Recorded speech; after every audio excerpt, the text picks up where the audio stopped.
Good evening, everyone. Welcome to Rail Natter. Hello, hello. Tonight we're talking about one particular European city that has serious problems and gives us lessons for all of our cities, but particularly the UK, because we are pretty close behind. Before we get into it, a quick thank you to all of my Patreon supporters, particularly those on the £5 and above tier. It is thanks to you that Rail Natter continues to happen. Despite my various chaoses behind the scenes, you keep me doing this and you allow me to justify a bit of time and all the other good stuff. So thank you to you. Without further ado, everyone, welcome to tonight's Rail Natter.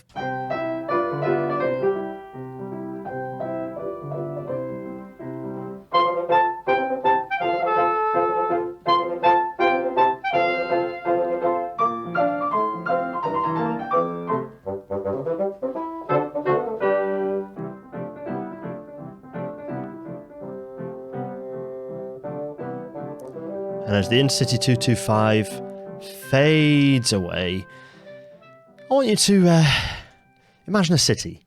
Imagine yourselves a city. It has an increasing, an escalating, a growing population being housed in increasingly densifying urbs and suburbs. Those buildings are built cheaply. They have basements full of cars. The streets are full of cars. There are cars on the pavements, there are cars in parks, there are cars on waterfronts, in industrial areas, on scrubland.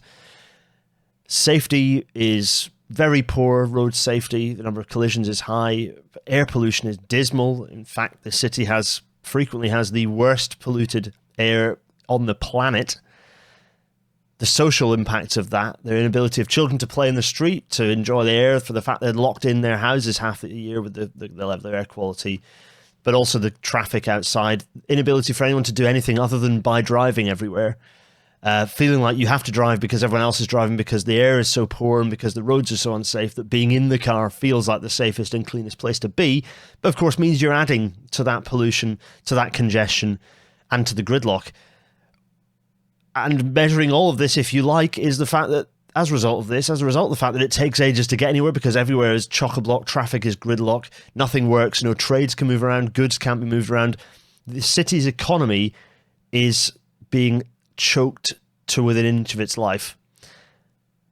On top of this, the political consequences, the political strife that this city is seeing is also itself escalating, both from larger, bigger picture things at a national level, but also from the corruption, the lack of representation, the lack of people feeling like they have any control over the destiny of their city means more and more people are taking to the streets and unrest is escalating. Sadly, we don't have to imagine this completely fictionally, because this is Belgrade. This is exactly what Belgrade is. The impact of an exceptionally car-centric city development, Belgrade, a city with a population of, the best part of 2 million people, 1.7 million people live in the wider Belgrade area. It is the largest city in Europe without any form of dedicated mass transit. The city is on its knees. Having been traveling to Belgrade for well over a decade now, a decent whack over a decade, it's a city that I love. It's a city that I can see the potential of, and indeed it had a lot more potential 10 years ago. It was in a much better place 10 years ago. I've seen things drastically take a turn for the worse over the last 10 years, and I wanted to share a little bit about what the pain that I suffer as someone who has a strong fondness for the city, but also with family, a lot of family there, but also what we can learn for other cities in Europe from what is happening in Belgrade, and maybe a little bit about what Belgrade can do differently. Belgrade suffers from extremes of air pollution. And what's interesting is that the air pollution is seen by many politically, or certainly the ruling party talk about the fact that, you have to have the air pollution, and the pollution is just a consequence of economic growth. And eventually, when we've got sufficient growth, then we can maybe come back and do the tidying up. We'll talk a little bit more about that later, but I just wanted to address the fact that back in 1970, The Guardian did an interesting read on this, by the way, and back in 1974, Cemal Bijadic, who was the Yugoslav Prime Minister, promised to clean the country's air at a conference in Belgrade in 1974. And the NYT at the time wrote that there was little hope of early relief for the city's residents who felt the pollution was getting worse. The quote then was, "The choking, sulphurous atmosphere of Belgrade and several other major Yugoslav cities reddens eyes, shreds nylon stockings, and ruins pianissimo passages in the concert hall because of the nearly continuous coughing it causes in audiences." That was 50 years ago, and it has not got better since. This particular quote that I wanted to pick up, which is, the air in the capital, Serbia, country of 7 million people in line to join the EU, is worse than in almost any other city in Europe. Belgrade is home to 5 of the 15 most polluted districts on the continent, and this results from is as a result of foul coal plants, vast landfills, old vehicles, and bad heaters chucking a load of muck into the atmosphere, among lots of other things as well. And a key factor in this, underplayed by the Guardian article, but a major part of it, and a major part of the bigger picture problems with Belgrade as a city, is traffic. It's congestion. It's people being forced to choose to drive. And this being what I can only describe as a disease, a poison that has soaked through the arteries of the cities, out into the capillary of the city's arteries and capillaries, that is literally killing the city. And I don't want people to think that this is me. This is some, it's over there. It's some foreign place. Well, I mean, firstly, shut up. Secondly, no, Belgrade is a European city. It would be familiar to anyone wandering around. It's an absolutely familiar place. And even if it wasn't, this is exactly our destiny in the UK, because we are following this precise same pathway. And it's a little bit of that I want to dig into tonight. So you might ask, what about the public transport? What's going on with the public transport in the city? Well, there is public transport. There's good public transport, and it's well used as well. The public transport is well used in Belgrade. There's all sorts. There's trams. There's old trams, particularly old trams, really old trams. There's these trolley buses that I think are brilliant. Again, they look pretty tired. They've been through it a bit, but they are brilliant. I love the trolley buses. The trouble is, and contrary to what you might think seeing these pictures, is that I was going to say, not just that, but the public transport has just been made free in the city. It's a pretty radical step. It's been made free, but what you can see in the background of this picture is a knackered Renault Twingo. This is on Boulevard, which is a street, one of the major streets in Belgrade, that pretty much typifies everything wrong about urban planning in the city, because it's used as a motorway, with vehicles whizzing along at high speed right into the heart of the city without anything slowing them down or stopping them. 4 lanes of traffic, completely unnecessarily. And the vehicle at the back, the cheap, knackered Twingo, which is not the worst vehicle you'll see out on the streets, still with an old non-compliant engine pumping fumes into the atmosphere, is the reason why this won't work, because everything is locked into that congestion. The public transport, you can see here, this picture, buses just snarled up in the traffic because there aren't segregated bus lanes other than a kind of 1 or 2 locations. Even those ended up just full of traffic. The cars just go in them, and that just is what happens. So the traffic is just completely snarled up on the main roads, meaning that the public transport gets snarled up, the trams are snarled up in it, the trolley buses are snarled up in it. It's hopeless. It is absolutely hopeless.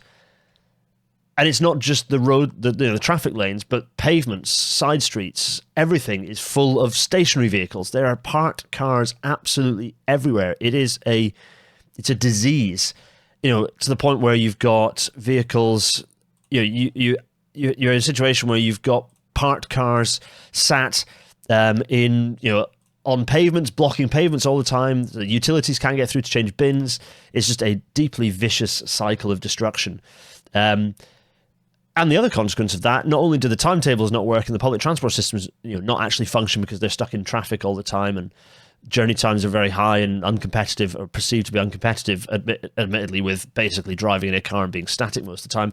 The other thing of having huge amounts of traffic relying on the roads and having no segregated public transport infrastructure is that the trams, for example, the road surfaces get absolutely knackered. The tram lines the maintenance required to keep them running with all the heavy traffic battering and obliterating them, and frankly, the condition of the tracks for much of the length is appalling, to the point where lines just get abandoned. It's a really, really shocking state of affairs. The thing is, Belgrade has plenty of pedestrianised areas, absolutely not enough, but it does have pedestrianisation. These give us a glimpse of a better future. These glimpses of a better future are often tied to corporate interests, corporate corrupt interests. And they're invariably disconnected from the city. They're not part of the urban fabric. They've been squeezed in as an afterthought in often cases. There is a lot of work going on the riverfront in terms of pedestrian and kind of public realm, but all of that is contingent on a load of Emirati investment on the coast. And invariably, it's separated from the city by a huge highway. What you can see from these pictures here is some of the gorgeous architecture they have in Belgrade, by the way. And this is near Savamala, which is a fascinating bit of Belgrade. Some really nice restaurants and really cool place to hang out, where all the long Danube ferries park up. But there's a busy avenue that sits between this nice public realm and the buildings on the other side that could be vibrant shops and businesses and cafes and things if it wasn't for the fact that there is a 4-lane road with a kind of a severely underused tram line kind of in the way. Also, by the way, these quite often when I'm here, just vans and cars are just driving at speed down the cycle lane here. It's just, yeah, frustrating as hell. It's, I talk about the waterfront development, but nothing really typifies this corporate relationship between the urban realm, the river, and the older heart of the city than Belgrade waterfront. This massive Emirati investment vehicle that has dominated the city, destroyed much of its fabric, and resulted in several what I would describe as crippling decisions for the way that the city behaves, and how traffic works and how the mobility of people and goods work in the city. This picture really is a kind of explains quite a lot of this.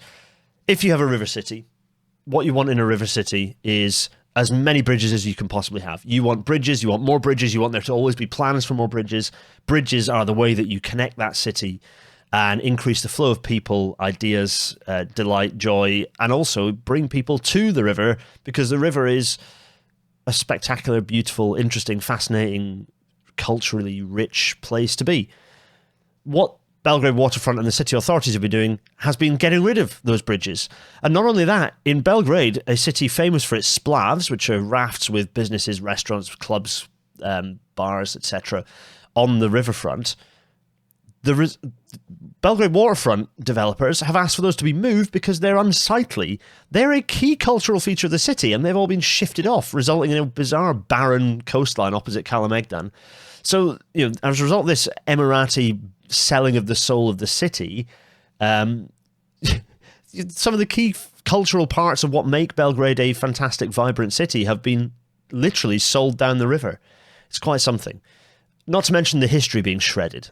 The relationship between the municipal authorities and the history, the rich history of Belgrade, what makes it a fascinating city, that rich history.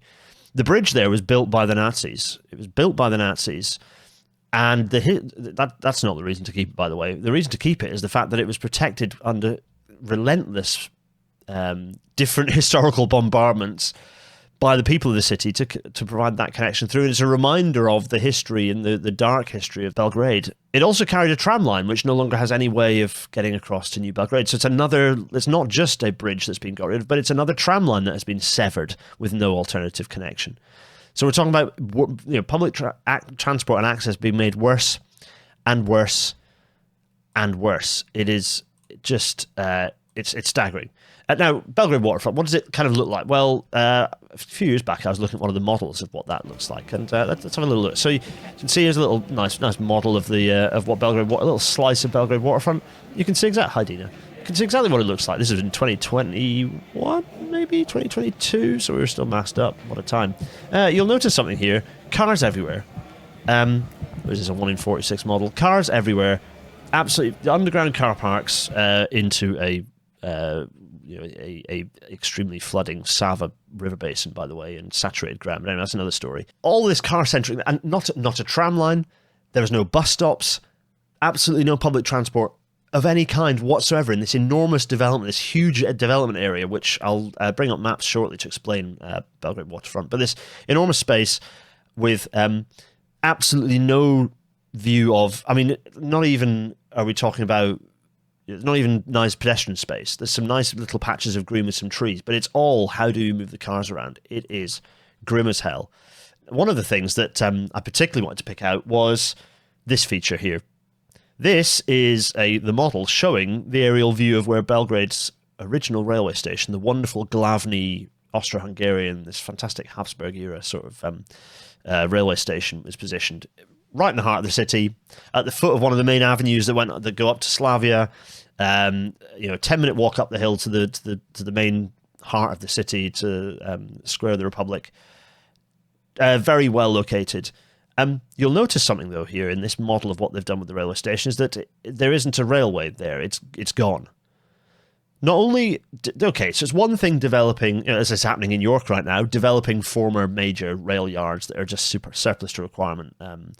That's fine, but ripping up the connection from the heart of the city entirely and replacing it not even with some light rail alternative or even a tram line or a whatever you want to do, but actually just enormous avenues for cars is deeply and staggeringly insulting and angering. Belgrade railway station was absolutely stunning. It was a gorgeous building. I was lucky enough to make use of it a couple of times before it was closed up. Now you go, poke your head through the window, and you can see where the platforms were. It's just wasteland with Belgrade waterfront climbing higher and higher into the sky beyond. But you get a feel for how beautiful this building is. It's now just going to be like a cafe and a museum. Outside is some jingoistic, bizarre monument to without a cross, by the way, a bizarre monument to one of the aggrandized heroes of Serbia. Meanwhile, south of the city is Prokop, euphemistically called Belgrade Center, as in Belgrade Central Station. This station is anything but in the center of the city. And it's at this point where I kind of want to have a little look at Belgrade and sort of look at the scale of the city, look at the scale of the challenge, and pick out a few examples of things that cause me an awful lot of pain. Yeah, so here's Prokop. Here it is, and just look. There's the station. We're going to look at the 3D version, which is a couple of years behind. But if you want an idea more roughly what it looks like now, the picture that I just showed you, but also it's kind of a bit more finished in the less 3D version. But anyway, we're gonna this is it mid construction, and to be honest, it looked mostly just with the flat concrete for multiple decades. And now you might think, this will be in the center of the city, won't it? Bzzzt. No. Prokop is way down, way outside the city center core. This is the core of the city here. This is the core of the city. Prokop is twice beyond that in terms of distance. It's not even close to Belgrade waterfront. It's way out on a limb. And you think, well, okay. But it's presumably going to be connected to the metro line, right? No, it's not going to be connected to the metro system. You think, well, okay, but surely it'll be connected to it's going to have tram lines and good buses. No trams, and the bus services are pants to get you up into the city centre. This is just an abomination. Whereas the original railway station here is in all of its gorgeousness and beauty. Ignore this rubbish. Here, stripped out, there is still the opportunity to do something good here. You could still smash all this up. You could still potentially, put in an underground system that connects up through. There are things that could be done, but no. What's happening actually is, by the way, this I should say, Belgrade waterfront. If we just pop it's all largely complete, and you can see it's just nasty. Look at these Look at these. Look at this. Look at the size of these horrifying avenues. It's just disgusting. Absolutely the worst kind of urban design. Just dreadful. Absolutely dreadful. You've got these stupid towers here. The stupid towers, as well as the one here. There it is, and the big old shopping centre. It's just grim left, right, and centre. Belgrade, I should say, is this enormous city. You've got New Belgrade here, which stretches out, connects up to Zemun and then to Gardosh. There's just a huge amount of city in this direction. The urban fabric continues beyond for quite some distance into the suburbs. This direction, which again merits connection, and it should be considered part of the city. It's connected to the municipality. The airport over here with absolutely no public transport links whatsoever, apart from the odd bus. Again, buses don't cut it. They're not enough. They are not enough. There is a rail link being built. the expo is involving a rail link being built, which if I show you the latest imagery, you can see the line being extended off. It cuts off the main line between Belgrade and Novi Sad from Zemun station. There's a kind of a curve that comes round and it's whizzing along and continues presumably some direction to actually tie into possibly this is a line that it'll follow. It's not entirely clear. To then link up to come round and link up to the airport. It's not clear exactly where the station is going to be for that, but it could be. Ideally, they'd bring it in to the actual facility, but I have a feeling it'll be like a 20-minute walk from the airport, because that's how this stuff often gets built in and around Ruddy. A city I love, but many stupid decisions are made. This is the Air Museum, by the way, that I will at some point go to, because it's a fascinating range of vehicles, including the fact that the Yugoslav army parked a jet here to avoid it getting blown up by the by NATO, just to pretended it was a museum piece. Anyway, I digress. Let's return to the city, because we have to now talk about bridges that have been removed, because here is Ada, by the way, which is lovely. It's this nice area that you can run around the whole thing. It's a really nice park. There's loads to do. It's just very, very nice. A few nice restaurants. The sunset's gorgeous down here. It's very nice. You've got a range of bridges, but there are now fewer bridges than there used to be, because this bridge is going to get removed. It's the old railway bridge, and they've already finished removing the old the tram bridge, the old is it Zemunski put here? Is it the old Zemun bridge? I can't remember exactly what this one's called. It's the old tram bridge, and this one's gone, so that's been taken away. If I show you the latest imagery on here, you can see. Okay, ignore the 3D thing here, but you can actually see that in the actual aerial imagery, bridge gone, not there anymore. So this is this bridge here is Gazela. This is Brankov Most here.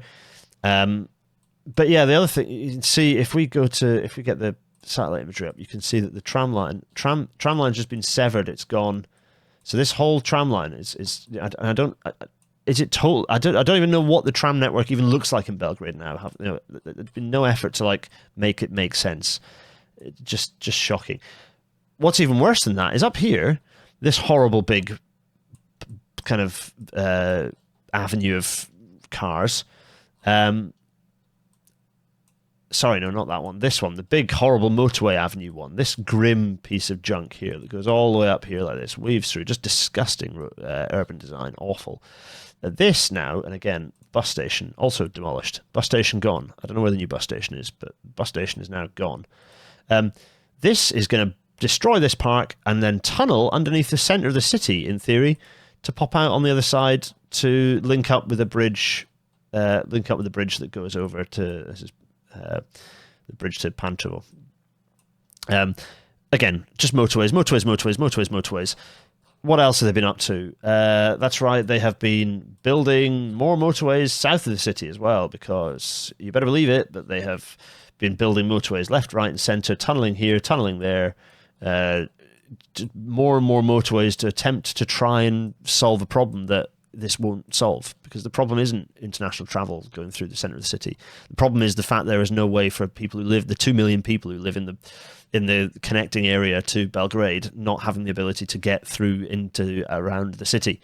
Yeah, and I don't know what the hell their aspiration is here. They're not actually the passive provision for a tunnel that goes ? I don't even want to think about what that's gonna do. Is it presumably like barrels its way up, smashing into it just doesn't really bear thinking about what the plan is for that and where it's gonna go and what it's gonna bulldoze. Belgrade has a huge amount going for it. It's a gorgeous city in terms of its connection. It's the connection between the Sava, which itself has a fascinating pathway, and the Danube, the mighty Danube here. At the head of the confluence is Kalemegdan Fortress, this incredible fortress that is falling apart and not nearly enough love. Fantastic fortress, fascinating bit of history with all the buildings around it. And then you've got all the overlapping histories of socialist architecture, of Austro-Hungarian architecture, of still Ottoman presence here and there. There's just so much in terms of that legacy, just really, really fascinating. And the interwar years as well. The interwar years themselves bringing an interesting series of different forms of architecture. Savamala down here, where the boats park. This is a nice area. There's lots of really good restaurants along here. Really, really cool place to head down. Again, though, they've built it's car park on the top. Again, car park. One of the fun things, one of the most congested parts of the city is Autocomanda down here. Google Map, when there's traffic, when Google Maps shows the phantom vehicles, you know that there's traffic there regularly when its photogrammetry picks up cars because they're sat there so long that cars start being incorporated into the photogrammetry, which most of the time they're not. So yeah, you can just see where traffic is just at its worst. This whole area is just always absolutely just solid traffic in all directions. Just grim, just utterly grim. Yeah. Likewise, Slavia, like huge tarmac area that should be completely should have nothing but public transport. This is what I talk about. What we talk about in terms of how you fix the problem. You have to pick on these areas and kind of. And the other thing is a good example. If I go to let's go up to Malitash. No, let's go. Let's get a good example is the density. You can see the density here. Look at the density. So there's all the socialist housing, but there's also a lot of new apartments that have been popping up. These sorts of things that are popping up. These newer apartments that have got things like this. They've got parking underneath. So they're bringing more and more houses, more and more cars. Sorry, so more households, more cars. This is Boulevard, by the way, which is this fascinating street that should be completely pedestrianised. With buses and trams only. Yeah, all of this. Let's not worry about that. Let's do this and make that. I don't know what's been blacklisted here. That's meant that this photogrammetry has chopped the tops of all the buildings off here, which is kind of fun. Anyway, lots of densification in these areas. So you can see the older buildings here. You see these red roofs of some of the older properties, and then all these newer apartments are popping up. There's a good example, one that's being built with all these, with lots of parking underneath, which brings more and more cars into. Crveni Krst is a good example of it, a part of Belgrade that's extremely desirable, and it's just densifying and densifying and densifying with no additional provision for public transport. So it's densifying and densifying. Look at this area, that's densifying, huge amounts of densification. And more and more apartments being built, more and more apartments. Look how this is one of the most dense cities in Europe, and just the population is one of the densest, the highest population densities in Europe. Huge numbers of people squeezed into a very small area with no public transport provision. It's no wonder nothing works. It was particularly obvious on a journey recently. Whenever we were on the move, we were just always stuck in traffic. So there you have it. There's a bit of, there's more to talk about. But, I should say, what other things frustrate me? So the railway, so you've got Prokop here. Now the railway, let me just weave along. The railway used to weave through here. There used to be a railway that weaved along here. You can see, but the tracks have been ripped up. The railway there used to come along here. And tracks now, let's just have a look at what's actually here. You can see the tracks have now gone.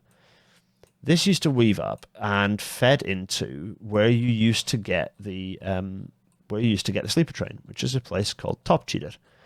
This interesting station that was here, Topchider Station, it's where you get the sleeper train, and all of that is now gone. It's all gone. This part is still here, but it's now completely defunct. It's totally gone. I think they've maybe left this yard, and that's the end of it.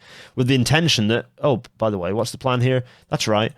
It's to extend this highway again, to add more highway, to bring more traffic through and down onto the. So it's yet another major highway as a connection through Belgrade.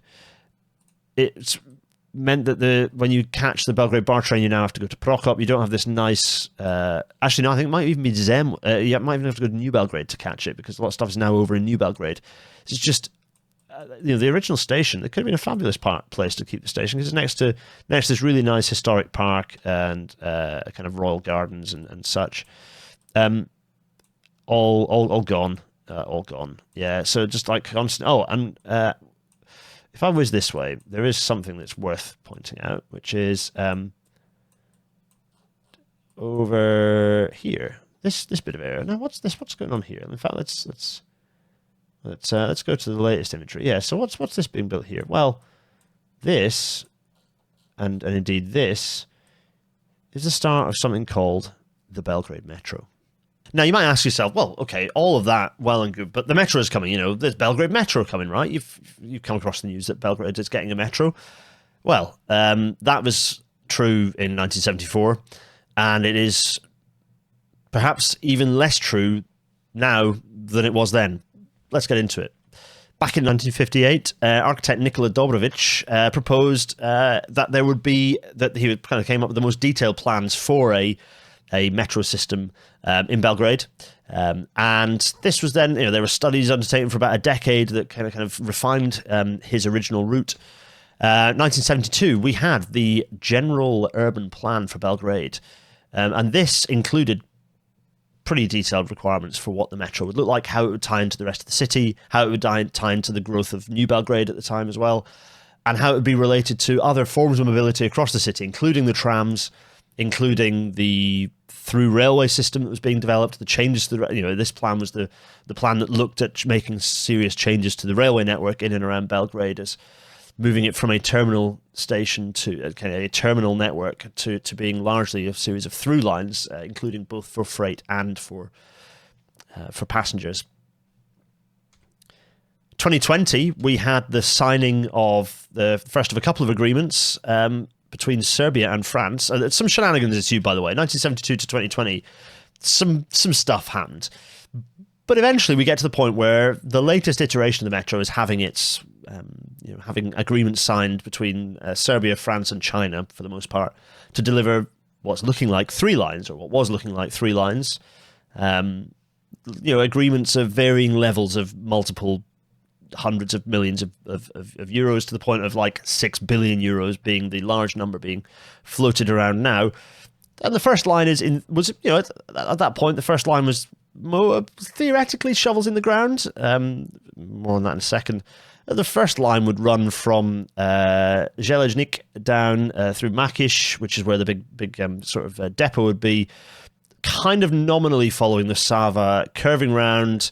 There'd be a station at near Ada, kind of a really gorgeous part of kind of just at the edge of Belgrade, creeping up round, sneaking round the back, going through Square of the Republic, and round the back to connect up with the Danube city, kind of the other side of the Zvezdara, kind of the back of that part of the city. Okay, fair enough, very sensible, potentially very useful bit of railway line. Okay, so you had a pretty high level of corruption involved in the process of buying the land and managing the properties along here. But fine, let's say par for the course, cost of doing business. And in theory, this render is absolutely dreadful. Good grief, I would not be reassured if I picked one of these up. But fine, in theory, we've had land clearance to start building the depot for this thing. It makes sense to start with the depot. That's where you need to put the trains. Fine, it's a fairly easy thing. Usually it goes somewhere where the land is cheap and you can crack on. So they're building the depot. There's exploration of what the identity of the system might be. I have mixed feelings on this form of the identity, because it appears that the iconography of the is looking at the 2 tall towers on Belgrade waterfront being the way that the branding is following, rather than looking at anything to do with the history of the thing. But anyway, and even to the point where we're seeing development of the mapping and some of the relationship between the what will theoretically be a 3-line metro system with the kind of the suburban rail system as well, with the kind of connections in New Belgrade, Zemun, and what's interesting is that the connection point of these lines is no longer, it was originally going to be at the Square of the Republic, the heart of the city. Now, because of the Emirati investment, it's being shifted to, ironically being shifted to where the old railway station was, which would have made some sense had the station not been severed. It's now going into what they're calling Sava Square, which I believe is just the big roundabout where the jingoistic monument and of Saint Sava and the old railway station is, as where the big boulevard that connects the horrible big road that connects through Belgrade waterfront links into. That's going to be the centre point. And okay, again, maybe there's an opportunity for us to demolish some of those towers and put the railway back. But anyway, frustrating mess. But in theory, happening. Then 2023 arrives, And so does the announcement that Belgrade is going to be hosting the 2027 Expo. And Vucic announces he will be cutting funding to the metro to deliver the Expo, which will be a big fancy show delivering a load of infrastructure that will be instantaneously useless, perhaps apart from the airport link, for billions of euros, and the metro is now on ice once more. So, not going well for the metro. There's a really good tale. This story's been told really well in Vreme, which you can go and pick up. Milica Srejc has written a really nice piece kind of going through this back in January 2024, which is about as up to date as you can be on this story. It's a pretty grim tale. Are we going to see continued progress maybe at the metro and starting to dig? Who knows? Lots of contracts have been signed. We are theoretically in a place better than we have been at any point previously. But the delay for the Expo, let's just say it's not an ideal situation. It doesn't really reassure anyone in Belgrade about the priorities of the country. So, something that we in the UK, of course, are not familiar with at all, of throwing actual meaningful positive change through the construction of infrastructure, no matter how imperfect that infrastructure might be, chucking that on the bonfire in favour of perceived positive politics and economic growth. Meanwhile, the city is dying. Belgrade is dying. It is a city that is choking to death. It's just, we talked about all the things that are going wrong, but in the years I've been going to Belgrade, I've seen it feel less vibrant. I've seen it feel more jingoistic. I've seen more nationalist vandalism all over the place. It's looking more tired. The architecture is being smashed up left, right, and centre in favour of plastic forget-me buildings. It's what we're seeing is as we went through on the map, we're seeing expansion of all these apartments, there's densification, zero expansion of public transport, bridges being removed, the destruction of the rail system, stupid Prokop station, highways being shot left, right, and centre, only really bringing more traffic to the city rather than away from it. The airport sat on its own doing nothing. The abandonment of Glavni station, Belgrade waterfront with absolutely a huge part of the city built with absolutely no provision of public transport whatsoever, no bus or tram segregation. Even things that are close to good, don't hit the mark. The disconnection of various parts of the city thanks to severance from car infrastructure and big highways. It's just relentless, on and on and on. For a city that I absolutely love, I adore Belgrade. It is a wonderful city with so much going on. It's so fascinating. The history, the food, the culture. It's a proper melting pot. It is a proper melting pot. You've got, the architecture is gorgeous, all sorts of fun stuff. I just adore the little corners that you'll find. There are so many streets that I adore walking on. There's streets, there's the Embassy Street, which is really good fun, but there's a street that parallels it. It's got lots of good coffee shops, all sorts of fascinating architecture. It is a gorgeous, gorgeous city. You have the Post building, which there are potentially plans to demolish, which is frightening and staggering. This is a building that should absolutely not be demolished. It's an incredible, iconic structure. Leave it. The architecture is glorious. Little gems, pockets of Art Deco, Art Nouveau, classic Austro-Hungarian, little old stuff that's even older. This is a city that is so culturally rich. It's an exceptionally culturally rich city. I love it. It was founded ancient city. The Celts kind of built the city that the Romans would then take over and turn into one of their major centres. There is a Celtic connection.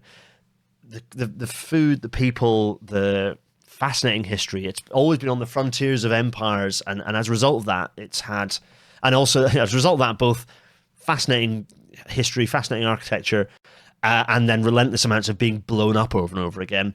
And as a result of that, it was a vibrant city, but the more damage than ever the city has seen before is being done by its current municipal and state leadership. It is staggering. It's no irony that the protests that have been escalating across Serbia, focused on Novi Sad and Belgrade, but pretty bountiful in other cities as well, have been blocking those roads, have been dominating those roads. The scale of these protests is enormous. Kicked off by a railway-related disaster at Novi Sad station, related to corruption and letting the Chinese do what they like and all sorts of other things. the people rising up are doing so in Belgrade, not just for those national reasons, but for all the other reasons we've talked about, feeling hopeless and having absolutely no control over things that dominate their lives and have such an impact. You might ask, well, okay, what can be done? What can be done for Belgrade? What can be done for other cities that follow this mold or are perhaps only a few years behind? Well, the first thing I'll be doing is segmenting the city, picking obvious areas where you can pick to make improvement. You can't do the whole city at once, but what you can do is focus on areas where you're further. So pick the area that you're furthest along and get that working perfectly, and then continue to do that and do that in segments. Pick out segments between, horrible road infrastructure. And as a result of that, you can then start peeling back some of that road infrastructure as those segments start looking better and functioning better, a bit like Barcelona's done in a way. So segment the city, roll out congestion charging on a segment-by-segment basis, remove parking on a segment-by-segment basis, in terms of people being able to just access the car being able to be functional. The way to stop traffic is to disincentivize people from being able to use their car. By doing that, congestion charging, segmented parking removal, segmented pedestrianisation, so that you're providing alternatives, and a scrappage scheme. I think €1,000 scrappage scheme would be the sort of incentive you'd get to really accelerate people changing their mind, because €1,000 goes a long way in terms of, if you've got free public transport, all of a sudden, if you're given €1,000, you might start deciding, I'm going to take the bus. Levying a parking levy for all businesses, but particularly levying taxes on the businesses that are investing a huge amount in the city, because they're not investing in the city because they think they're not doing it altruistically. They're doing it because they intend to make a quick buck. Well, tax the hell out of them so that you can start funding public transport. There needs to be like an equivalent of Section 106, so that all the investment that's happened without any public transport being built, well, they owe you. All of you in Belgrade are owed an enormous debt by those who have invested. And the municipal authorities whose profligacy has gutted your city and the soul and the heart of your city. Segregate existing transit. So having segmented bits of the city, you need to start then making the most of some additional freed space and create that freed space by physically segregating. It's not just a case of painting white lines and different coloured things. No, you need to physically segregate that infrastructure. The bus infrastructure needs to be physically segregated, trams physically segregated, reinstate some of those tram lines, for God's sake. You need to create movement corridors. So choose the main corridors of movement around the city, select those, and then prioritize according to the transport hierarchy. So firstly, pedestrian movement, then wheeling, then down to public transport. And only right at the bottom will you start thinking about how cars need to move around the city. But they are the lowest, not the highest priority. And get the bloody university involved. Get the faculty of engineering and others, faculties of art and philosophy. Get them involved in the process, because they are your allies, not your enemies. And that's part of the reason they've been so excluded from the creation of the plans for the Belgrade Metro. This picture really sums everything up. I think for me, this is sat with my back to the old railway station, the military headquarters, still post NATO bombing, left there as a monument, and it kind of speaks to me a lot about what city planning is all about. Really, city planning and city planners tell a story. They tell a story about the city. I'm always going on about storytelling, but that's because our human endeavor is basically all about storytelling. Our legacy is storytelling. Well, city planners tell a story. In Belgrade, that story is, you have a blank canvas. The city's real culture can be swept away and replaced with a fiction of your making. Sound familiar? Of course it does. This is exactly what is happening across the UK. We're just basically a decade behind. Our cities still don't have proper mass transit. They are growing and growing, and they do not. Manchester, Birmingham, Leeds, these are cities that are being choked. There are no alternatives. People are being pushed more and more into their cars, and the whole country is falling over. It is being choked. We are merely years behind. This is not something unique to Serbians, unique to those living in Belgrade. This happens across the world, and it is absolutely happening in the UK. This fiction that our government is trying to chase some meaningless fake economy about putting our entire economy's chips on the data center square. Well, no, maybe we should actually build a country that functions, that works, and actually delivers what people need, which is the ability to move around without being sat in traffic, breathing fumes, and running over children. I just wanted to pick up the Guardian article that we talked about earlier, that was going through the air pollution and looking at Belgrade and the challenges. And it kind of picks up an interesting point, which is that so the Green Left Front, which is a party that kind of grew out of some of the protest movements related to Belgrade waterfront, one of their leaders, Dobrica Veselinovic, was talking about the fact that the bad air is seen as a consequence of economic growth. When are we seeing that in the UK? Yeah, we have to destroy the environment for economic growth. It's all the familiar sort of neolib tale. But what's interesting is you go back to that conference in 1974, and there was no such distinction. The MIT, again, the New York Times reported that Yugoslavia would not have to consider reducing her economic growth to curb pollution. So even in 1974, the Prime Minister of Yugoslavia was aware of what sustainable development was. We seem to have lost this technology. The quote was the quote here from someone who's kind of recalling that conference at the time. You cannot develop with completely destroyed nature. Yeah, it's not even nature. The urban environment is being completely destroyed as well. And the way, I've given my kind of list of 9 little things you can do, but ultimately this only gets solved by people standing up and fighting for what is right. You cannot wait for centrist politicians with either coloured rosette to do this for you. We have to get up and shout about it. And good grief, are they getting up and shouting about it in Belgrade, and all power to them. And frankly, we could learn a lot from our friends and siblings in Serbia at the moment, who are fighting as hard as they can to change what is basically a very similar striped government to our own at this point, one completely in hock to corporate interests and essentially a vassal state of other larger powers. Lots of familiar themes, but there is hope, and it's these people on the streets in Belgrade who are the ones who are shouting that hope from the rooftops, from the streets, pumping it through vuvuzelas. And if there's anything good going to happen, it's going to be these people who make it happen. And that's at least somewhat heartening. As ever, thanks to our lovely Patreon supporters. If you want to support the show, support the random nonsense that I get up to in trying to push better transport solutions for the UK and beyond, against all this sort of thing, then you can support Patreon. You can support Rail Natter on Patreon for £5 and above. You get the bonus episodes, and for a little bit less than that, you get access to the Discord and stuff. But for £5 and above, you get the bonus episode access. You get all the other good stuff. So thank you very much to those of you subscribing. Indeed, tonight's bonus episode will be me doing a little bit of scribbling about North Devon. Come and tune in. It's a little cheeky one. It should be fun. And I want your thoughts and inputs, so please do watch that. Come watch 21:30 tonight, 9:30, the usual bonus episode time. Come and have your say. The couple of bits of news I wanted to pick up on recently, a couple of bits and pieces, as the precipice of the AI bubble's explosion draws ever nearer. It's interesting there are an increasing number of dissenting articles reaching the mainstream. Harvard Business Review here writing an interesting piece about AI-generated work slop destroying productivity. It's an interesting article. One of the key things I wanted to pull out was, this kind of paragraph is an important one. I'm going to read it verbatim because I think it's worth just kind of looking through and picking it up. A confusing contradiction is unfolding in companies embracing generative AI tools.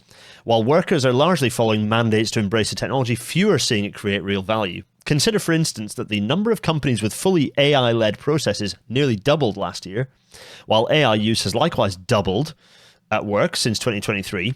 Yet a recent report from the MIT Media Lab found that 95% of organizations see no measurable return on their investment in these technologies. So much activity, so much enthusiasm, so little return. Network Rail, quit it. Give up on the stupid junk. Just get rid of it. It's expensive, and the tickets are going to get pulled by Microsoft imminently. So stop building processes around Copilot. Anyway, meanwhile, this graphic's been doing the rounds, which is great. It's, what is it? Human centipede? Human Ouroboros? I don't know. It's the eat itself machine of fake money going round and round in circles for the bubble that's about to burst. As Riley said on Trash Future in the most recent episode, we're hearing a lot of things saying since 2009. Lots of comparisons being made about since 2009. We've not seen it being this bad since 2009. Well, what happened in 2008 again that would mean that people aren't drawing to a year before that? Anyway, what this graphic is showing is the money going round and round in circles, but not entering or leaving the system. A load of fake money going around and around and around. Interestingly, around about $4.5 trillion that's just in its own little circle. Nvidia has $4.5 trillion, of which it sends to companies like XAI, OpenAI, because OpenAI is, OpenAI then pays Nvidia for the chips to do its compute. OpenAI is paying for, so Nvidia is agreeing to invest up to $100 billion in OpenAI in turn. So OpenAI then deploys AMD GPUs. AMD gives OpenAI an option to buy up to 160 million shares. Oracle spends tens of billions on Nvidia chips. In turn, OpenAI inks a $300 billion cloud deal with Oracle. Microsoft is getting compute from Nvidia.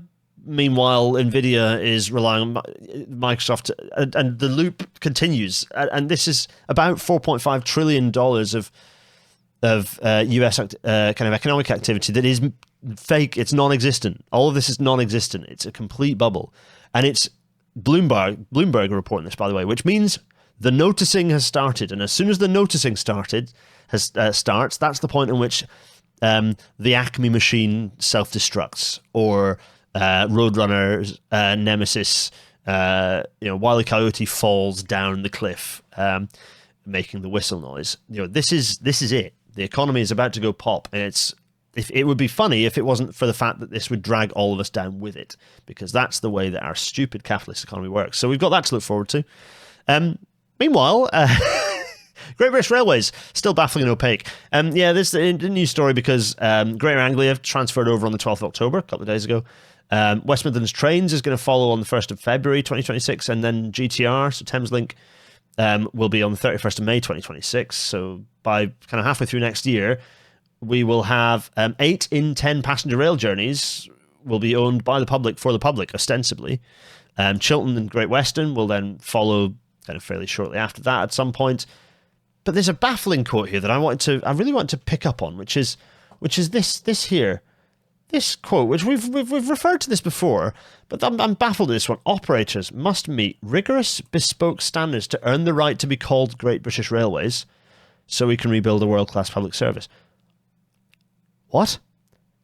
We're not going to. The whole point is that we don't have operators, that we have a railway system that it doesn't have operators. It's not just going to be. This makes it look like it's just a rebadge, which achieves nothing. Like, it's like the sentence eats itself, because it says the operators will have this. They have to be good to get the sticker so that we can rebuild a world-class public service. But that's like, yeah, but the point is that you need to integrate the system to build the world-class public service. Otherwise, it's just a stickers on trains exercise. Yeah. Watch this space on that one, I think. Another little bit of interesting news here. Well, look, the thing happened that we said would happen again. In this case, why has this e-bus service been discontinued? Well, this is, by the way, the North Rhine-Westphalian city of Monheim. Monheim am Rhein, temporarily suspending its autonomous electric buses from the 29th of September. Why? Because the French manufacturer EasyMile has discontinued technical support for the software that runs the buses from the end of September. And there we go. Marvellous. So, really good that we build systems that require this tech. What? Maybe it's not a good idea to do this. Maybe it isn't a good idea to put our economy relying on this made-up vaporware tech. By the way, not in this news, but also just come out now, Heidi Alexander's been talking about the fact that we're changing the law to allow more driverless car testing on our main roads. Again, driverless cars, they will never functionally exist. See previous episodes. But we're just subsidizing the tech industry to create oodly boodlies that it's going to sell that don't actually do anything, work, or achieve anything, but make them enormous amounts of hype profit. Maybe we shouldn't do this. And then obviously, even if it did work, even imagine a world where the autonomous technology did work, we have handed the movement of, we've handed mobility to even more narrow corporate interests, rather than it being public transport, municipally owned, and ability to walk around. We're handing more of our public realm and the way that we move around to private interests, yet again. Staggering. Let's talk about some nicer things. So Middle Eastern railways are slightly closer to a large-scale return, because Turkey and Syria and Jordan are writing some memorandums of understanding to revive the Hijaz Railway. I talked about this in the book, didn't I? Looking at sort of fairly substantial investments to reinstate this railway as a major trunk route from Europe through into Saudi Arabia. This is a good idea. It's a majorly good idea. It would help with all sorts of things, not least the challenges with the Suez Canal and the viability of the Suez Canal in the long term. Lots of people said, well, this will never carry much. Well, it could carry quite a lot if we ran it with the level of tonnage that you see on quite a lot of major freight railways. So it could compete with shipping if it was built up and run to a significant, to a scale that enabled that. And if you build this core of railway, then you can do all sorts with it. You can start building up quite a substantial amount of flow. You can start building up urban growth along the corridor. Lots of good things. Crucially, in a way, the railway is both complete and incomplete in that it bypasses Palestine. It's also usefully bypasses Israel, which is no bad thing. But at some point in the future, don't look too close at the shape of this map, by the way, but at some point in the future, Palestine is going to, rebuilt and ascendant Palestine will need to be added to any kind of major railway axis like this. Again, see the book. We end on a fun bit of news, which is the Caledonian Sleeper is going to be returning to Brum, from January 2026. It's actually just going through Birmingham. I don't know why I did Birmingham, but in a West Country accent. That's very Cheltenham of me. It's going to be going to Birmingham International. Sleeper's back. Look, they put a sleeper. They put a mask and the tartan on the bull in Birmingham, which is cute, and some slippers. Anyway, point of all that being, that'll be quite interesting. Sleeper train through Birmingham International. You can get from Birmingham International up to the Highlands, because it's the Highlander sleeper train that's going to be doing this. So there you are, kind of interesting. Now, a reminder that I am on the most recent Well Is Your Problem. We're talking about the Quinton Hill rail disaster. It's a fun and horrifying episode. I strongly recommend it. And really, all it remains for me to say is, with a big face wave, is thanks for joining. We've covered quite a bit of stuff in this one, haven't we? Anyway, kind of all over the place. But with some news, we did some Belgrade. We got depressed, but thought about hope. Let's focus on the hope. Let's focus on the hope. Anyway, right, take good care of yourselves. Cheerio! Cheerio!